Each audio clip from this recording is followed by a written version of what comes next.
nawala lang yung sustain in comparison to the Minotaur, no? Pero mas reliable yung control na binibigay ni Tigreal kasi meron pa siyang usog. So pwede niya ilayo yung mga targets or pwede niya rin ilapit yung mga targets towards Blacklist International. Tsaka ang maganda dyan, Rene J, wala siya masyadong pressure na solohin mismo yung crowd control for himself. Kasi nandyan si Edward with the Arlot. Kayang-kaya niyang i-spoon feed. Kumbaga yung implosion na pwede ilabas neto ni Rene J. I totally agree with you, Ingan eh. Parang all throughout nung last season, nakita natin yung may nagbago din sa playstyle ni Edward na siya na yung nagiging pseudo setter para sa side ng Blacklist International. Tapos follow up si Rene J. Ayun na. Si Boy Reset. Yan, yung Boy Reset ng Purple Buff sa mga RG nyo. Yun yung nakakapikon eh. Pero so far, gumagana. Pero ngayon, no, both of these teams, pag titignan mo talaga yung game style nila, they're both centered on getting objectives. Patented Blacklist International Ube style versus Team SMGs naman na gusto din talaga kumuha ng objectives through Saksha. Taas ng late game daw ng Blacklist International. Gusto ko yung nerespeto ni KL1 at ni Yue, yung sipa na pwedeng manggaling kay Miko. I remember the time na kinoment talaga siya sa kanyang show. And with that, Purify can do specific outplays. Hindi mo na talaga pwedeng hayaan na makasetup pa itong Team SMG kasi they're known actually to control the early game. And with this losing matchup na Claude, mahihirapan din naman yan sa early game. Kailangan mag-ingat as much as possible ni Oheb. Kakaiba tong kakaiba tong emblem choice ni Sasa. Instead of the typical thrill na merong adaptive damage, he instead went for the Swift. So, yung attack speed niya, yung magbe-benefit dito. Pero usually kasi yung mga Beatrix, mas gusto nila yung damage. Para at least kung nagpa-farm ka, mas mabilis silang makapatay ng minion wave. Siguro, siguro pag-iiba siya ng build dito, baka, medyo reliable actually yung Husker dito. Kailangan mo ng lifesteal for the Beatrix. siguro sa kasi reload. Tsaka gusto din nila isulitin yung mga pick-ups na pwede gawin dito ni nila Trizla, pati na rin nila Cho. Oo. So, malalaman natin, kanya-kanyang trip naman eh. Anyways, baka gusto niya yung reload time, since para mas mabilis steal yung ba to? jump off beats, mga ganun. Pag ito nanakaw. Ay, nanakaw pa. Boss, baka Oheb yan, boss. Sinamahan pa ng staker doon na pwede nyo rin makuha for only 109 diamonds. Marami pa kayong pwede makuha doon Pero ngayon, sinisimulan na ng Team SMG ang Turtle Lane. So, will Blacklist International contest. Okay, tignan natin. Sweep coming in. First blood, mapupunta kay OF doon sa batang top lane. Sino makakuha ngayon? Rene J! Turtle, walang iba kundi si Sensui. Ilalaban pa rin ba to ni Rene J? Puputok nga ba yung passive? Nawala si Rene J. At ilalaban pa nga ni Miko. Taunt coming in. Black shoes para kay Yue. As Blacklist International goes for the counter go. Smooth ay tatakbo. Yue sasabog ba? Buhay si Yue. Buhay na buhay ang Blacklist International doon. Grabe yung trade na ginawa ng Blacklist. They got the first blood kill on the top lane. Solo kill for Oheb versus Sasa. Yeah. And ang ganda ng ginawa doon ng Blacklist. They got the turtle plus the kill. Tapos medyo nag-overextend yung Team SMG. Kakasabi lang natin, hindi pa tinatamaan ng Thunders. Pero sabi ni Oheb, boy, bagong mga bagong salta na kami dito. Bagong salta na kami.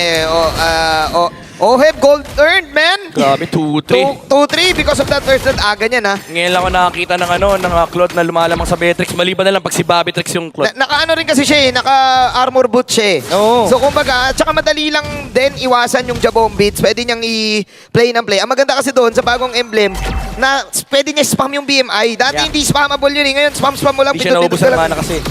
Alam niyo, at this point, parang hindi na ako naniniwala na late game hero ang isang Claude. All throughout the M series, nakakalamang yung Claude despite the disadvantage matchup. Kahit itapat nyo sa Bruno, kaya niya mid-game kaagad. Yung blazing duet kasi dati, kayang tangkihin ng lahat yon. Ngayon, may damage na yun. Level 1 pa lang. Humina doon sa minions. Pero level 1 pa lang, masakit yan. Ayun, no. Medyo tahimik ang mapa natin. 350. DHS for Oheb. Ang bilis magkaroon ng items dito ni Oheb. Kaya naman pwedeng-pwede na makipagrakrakan ng Blacklist International si Miko! Online si KL1 kasama ang mga kupunan. Si Edward. Sabay, may makukuha pa si Edward. Double kill. Double kill for Sensui at the first 4 minutes of our game. 4 minutes, 5 yung tao sa mid. Kung ikaw SMG, mababaliw ka Yung heat map nasa mid Tsaka sanay na sanay tayong Team SMG. Magaling sila mag-divide and conquer. Pero pag yung Pioneers of Ube strategy yung divide and conquer mo, baka ikaw pa yung malugi doon. Kailangan nila ng tubig, nasa mid Nice. Tama. Sipa coming out from Miko. Ayun na nga yung penalty zone nilalaban ni Smooth. Pero yung damage output dito. ay hindi ba natin mapapansin para sa ng SMG dahil no follow-up whatsoever. Blacklist ang makakakuha ng libreng turtle. Wala talaga makakalapit dito, lalo kapag nandyan yung protection ni Tigreal. Nakita natin kanina yung Cho, hindi rin ligtas. Ang daming mini implosion actually. Yung Fred rin may sariling mini implosion. Oo. Yung kanyang energy eruption. So talaga mahirapan yung SMG rito when it comes to closing the gap. And I think nga kailangan baguhin ni Stormy yung style niya rito with the Valentina. Hindi pwedeng yung Black Shoes. Kailangan at some point, siya yung gumamit din ng implosion. Kahit mismo yung final slash man lang, kasi pwede yun ma-combo with the Terizlas Oo. penalty zone eh. So right now, nahihirapan talaga yung Team SMG to do their own rotation. 2 level gap. 2 level gap kaagad meron ang gold laner na si Oheb Hirap dito. Hirap yan. Hirap na hirap ang Team SMG maghanap ng opening. Miko, ginagawa naman yung trabaho niya pero masyado lang talagang mabilis gumalaw at sama-sama ang Blacklist. Hindi talaga makapaglaro yung Cho pag may Tigreal. Kasi wala kang sisipahain eh. Yeah. And ang dulas. Sinabi natin to kanina eh. Ang dulas ng Conceal. lineup ng Blacklist International. Conceal coming in. They want to go for the top lane. Pero ika-cancel muna ng Blacklist. Kaya panahon na to ng SMG to get Edward. Edward, Wala ba dyan? binabanatan ng mga hammer time. Saksa Jago coming in with the ultimate. Nakadecimate nga dun si Saxa Jago. So they got the trade na gusto nila pero Blacklist International slowly. They want to regain control of the middle lane at parang si Saxa ata yung niipit nila pero Mortal Coil out na naman. Blacklist International, despite losing someone na kinokontrol talaga nila yung mid lane. Inahatian din nila ng pera si Oheb kahit na 80, 19 lang yung nakukuha niya doon sa mga minions na yon. Gold pa rin yon. Kaya naman 609, nasa ano na siya. Golden stop na siya agad with the DHS. Mukha lang walang nangyayari sa game natin, no? Pero remember, may Claude na nag-farm for Blacklist International. Although makakakuha naman ng tower yung SMG sa may bottom lane, it is a Terizla against Arlot, so it's to be expected na lalamang talaga sa XP ang SMG. Pero again, yung group up ng Blacklist International, pansin mo kanina pa magkadikit si Renegade at Sensui. Dalawa sila naghahanap ng target eh. Binibigyan nila ng farm si Oheb sa mid lane. Niro-rotate lang nila eh. And alam nila na may damage output na to, so pwede na sumali to. Mirror lang talaga, kailangan lang malimit yung presence ni Martis sa early game. As long as hindi nagsisowl si Martis, Beatrix lang kalaban natin mamaya. Katong turtle na nga at pinapull na nga ng Team SMG. Sa side nila pero nakapasok doon si Smooth. Penalty zone out to si DPM. Sui! Out para kay Oheb doon. Si Sui nasa bandang gitna. Si Smooth ang mga... Renegade! Ng tatlong implosion! Renegade! Baka Renegade to set up is real! And Sensui Instincts with a clear retribution to get the turtle. Blacklist International, nagbagong anyo na naman si Renegade from the Healman to the Hitman once again. Ito na naman yung mastery ng teamfight ng Blacklist International. Maganda sana yung penalty zone ni Smooth. Pero si Sensui, automatic dash-in energy eruption sa mga damage dealers. Hindi niya pinatawid si Saksa at si Sasa. Bawal tumawid. Oo. And after nun, nagsubok si SMG. Okay, hanap tayo ng ibang angulo. Sabi ni Renegade, mas bawal din dyan. Yeah, ganda ng form ng Blacklist International dito. The playoff form of Blacklist playing it clean for the first 7 minutes. Ayan, tingnan nyo. Natin yung instant Makikita nyo, replay, hinarangan lahat ng entrance eh. Hinarangan lahat ng entrance. Ito yung isang entrance. Kaso may bouncer. Nandyan si Renegade. Ganda talaga ng synchronization ng skills nila. Kitang-kita mo yung chemistry. Ganda rin naman ang magpasok ni Oheb with the Blazing Duet. But for Team SMG, meron na kayong mga chance eh na maka-initiate. Kailangan mabilis na talaga yung follow-up. Pero Edward, walang dramahan yung final slash. Sobrang pogi nung attempt na yun. Nagmarka ka sa cannon para lang maabot mo yung range with the final slash. Buti na lang nakalabas yung SMG. Pero ang pogi nun, coming out from Legend Zero. Kayang-kaya nga talaga ng Blacklist International kumuha ng maraming turrets and to control the pace once again. Miko, talagang nahihirapan siya kasi ang daming bodyguards ng Blacklist International. Kung hindi si Renegade, pwedeng si Sensui. Nag-consider si Miko. Pero na-taunt! Oh my God, pinawian lang eh Sensui. Sabi ni Sensui, yung kampi ko nag-chow din eh. So alam ko yan. Meanwhile, eto na, Renegade. Okay, namatay ang Germs. Pero minsan nangyayari talaga yon. Napunish si Renegade dito ni Sasa. Edward. SMG with the punish. Minsan talaga may pang-reels din ng mga galawan. Tinetesting. Nagko-cooldown kasi yan eh. Minsan din talaga. Nagko-cooldown naman yung mga spell eh. Sabi nga ni Looney, tao lang. Wala. Pero alam mo, ang mahirap dito for SMG, yung mga ganong klaseng skirmishes, makakakuha ka na advantage kapag hindi nag-hit yung spells ng Blacklist International. And by the way, gusto ko lang i-highlight, no? May dalawang plate armor kagad from Edward and Sensui. So yung physical damage output talaga ng SMG na medyo reliable sa early game, ay hindi na ganun ka-reliable kasi makakakunat ng Pedrin and Arlot from Blacklist International. Dagdag mo pa dyan yung dominance ice na hawak ni Renegade. So, kompleto sa Ricados ang mga frontliners ng Blacklist. May Athena Shield pa nga na hawak si Sensui. Tsaka sa lead na na-establish ng Blacklist yun, kahit if they have mishaps or misskills with their setups, eh hindi naman sila masyadong napapunish. Tignan natin, 3.6k, they still have control over this Lord. Kayang-kaya nila makipag-Lord dance dito against Team SMG. Tignan natin kung makakakontest ba si Saksha. Slow push yung bottom lane. So, alam ng Blacklist International, hindi nila kailangan pansinin yung lane na yun. Kaya naman sasama si Oheb in the mid lane! Okay, binawi lang. Take 2 this time mula kay Renny J. Ngayon, may nahuli na siya. Hindi lang Germs. At mukhang ilalaban pa to ng side ng Blacklist. Sumugod. Ngayon si Edward, pero nasipa siya ni Miko. Pero okay lang daw dahil pre-hit si Kiel1 doon sa banalikod. At tuloy-tuloyan pa rin naglo-Lord. Itong si Sensui Instincts. The initiation doon from Renegade. Ang bilisan nakabawi ng Hitman. Oo, nag-wow lang. Take 2. Take 2. Sabi Parang niya kasi- nagtitiktok lang yan eh. Sabi niya kasi wala namang purify yung Valentina. Pwede na to. Ang linis, napakalinis nun, and proper targeting. Sakto, si Stormy pa yung nakuha nila. So far, hindi pa rin nakakakuha ng game-changing ultimate si Stormy. Kanina Oh my nakikita God. natin na Black Shoes, pero si Oh, OM! blazing duet! Kiel1, inabangan siya dito. Pero mabubuhay pa ba si Oheb? At doon siya na shutdown. Pero okay lang daw dahil nakuha niya naman ang isang kill. Ganun naka-confident at nanggigigil si Oheb. Blacklist International, they're doing the right steps din naman, katulad ng Team SMG.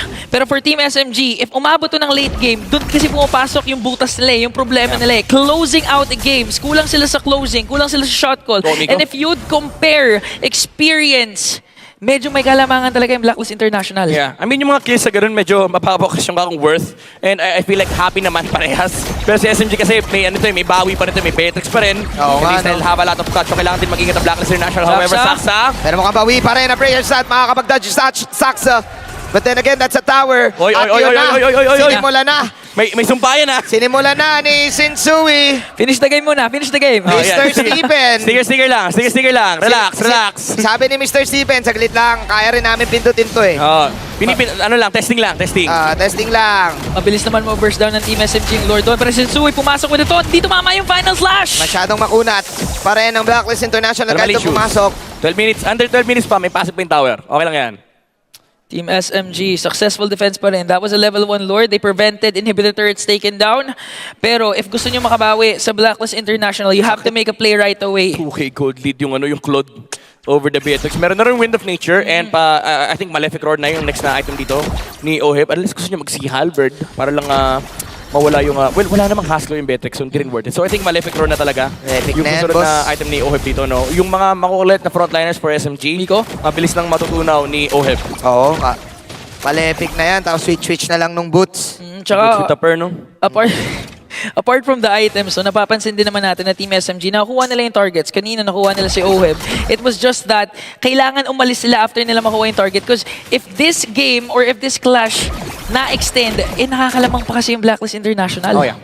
Pero may Wind of Nature na rin si Sasa rito. So they could actually potentially make a play onto anybody. Ang nagiging dilemma nila dito is yung approach ng Blacklist International. Rinse and repeat lang. Lagay mo si Sensui sa frontline. Renegade sets up on anybody na makita niya kasi wala naman naka-purify from the side of SMG. Tapos ang mahirap kasi doon, once na mag-set up yung Tigreal, wala kang ibang choice kundi tiisin yung susunod ng final slash eh. Lalabas at lalabas yan mula kay Edward. Tapos kung ma-survive mo yun yung mga glooms ni Lilia. Pag na-survive mo yun, ang lupit mo. Sobrang lupit mo na. 2K gold lead para sa isang gold laner, tapos na-survive mo yung ganong klaseng combination. Oo. This is looking like SFG on the pressure. On the pressure to make that set. On the pressure to catch a certain hero and probably dodge Renny J's implosion. Then again, you have I think the number one problem is Kiel1. Yeah. The damage of this Claude. Pero for the benefit of Team SMG naman, since walang inhibitor turrets na nakuha, pwede silang makipagsayawan dito Oo, sa ikalawang Lord Dance. Classic Lord 101 to. I-reset to ng Blacklist kapag nag-push yung bottom lane. Slow pushing yung bottom lane. Kapag nakita nila na may maraming heroes dito yung SMG, i-reset nila kasi hihintayin nila yung bottom wave na yan na tumulak, may magpakita doon. And that is the time na lalaban ng Blacklist International. The mastery of Blacklist International when it comes to this Lord Naku, Dance. Sasa! Huwag ka papakita dyan, Sasa! Huwag ka matutukso! Nakita ata kailangan eh. Wala kang no choice eh. Ready mga flicker pwede mid mag-set lane. Okay, here we go. Slow push, slow push. Lord 101. Lord 101, Blacklist. Kabisado nila to. No, parang pinupush na nga tayo ni Lord. Go, Edward. si Edward. Edward, nambibait. Edward, dash in, dash out. Nang sa psycho lang din si Miko. Kalahati buhay ni Smooth. Kinakailangan ng Team SMG mag-defend din doon. Reset! Na-reset na. Pag nagpakita yung Beatrix, baka mang-hunting yung Blacklist. Mag-conceal sila dito, may implosion flicker. Ayan na, Ayan, nag-conceal ayan na, nag-conceal na. Ayan na! Rene J? Alam na nila, napanood na nila to. Nag-out game si Smooth. Nag-call ngayon na walang penalty zone. Sabay i-go nila. Oh Yung my goodness! Lord, isang basic na pakita lang doon sa mapa as a Blacklist with the mastery of the Lord Dance. Lord Dance 101 from Blacklist International. Sasa, isang split second lang nagpakita conceal. Hindi na nga tinuloy ni Rene J. Sabi niya, sige, mag-out kayo. Go lang ng go talaga for Blacklist International. Tsaka hindi lang yun, na-force out nila yung penalty zone ni Smooth. So kahit pa paano, meron silang resource na exchange for that conceal. So ngayon Blacklist International, they have this game in their grasp. Ito yung gusto nila. Dumating sa Lord Dances kasi alam nila they can conquer anyone pagdating sa ganito. For how many times na nakita natin yung mga Lord Dances, isang variation pa lang yun ng Lord Dance na pinamalas ng Blacklist. Again, different versions of players but same yung dominance. Grabe, no? Talagang rinse and repeat. Ito yung tinatawag nating blueprint eh. Oo. Yung playstyle mo, may isang papupuntahan lang. And Blacklist International, 3 waves pa yung sabay-sabay. Medyo nahihirapan ng ating defensa dito ng Team SMG na. Oh, Putas Edward! na yun sa taas. Si Edward pumasok na nga rin doon at yung tower sa gitna tutumba rin Tower down. naman. Ngundik si Zaxxer na nandun siya sa pinakaduluduluhan ng Final Slash. Tower down, Si ladies Rene and J gentlemen. nakakonceal. Rene J, he wants to get a setup. For me. Nag-ready ng BMI dito si Oheb. Black Shoes ginamit na. Ito na naman si Red J. Nagkapasukan. Wala na si Miko. Smooth! This time, nagkaubusan na rin ng mga skills. Pero nakakakill pa ba si Sasha Jago? Wala na dito si Rene J. Pero That's it. buhay pa That's rin it. ang Blacklist International blueprint for game number 1 for Blacklist. The mastery of the Lord Dance. The patented OB strat. Talaga namang pinapakita ng Blacklist International na when it comes to macro gameplay,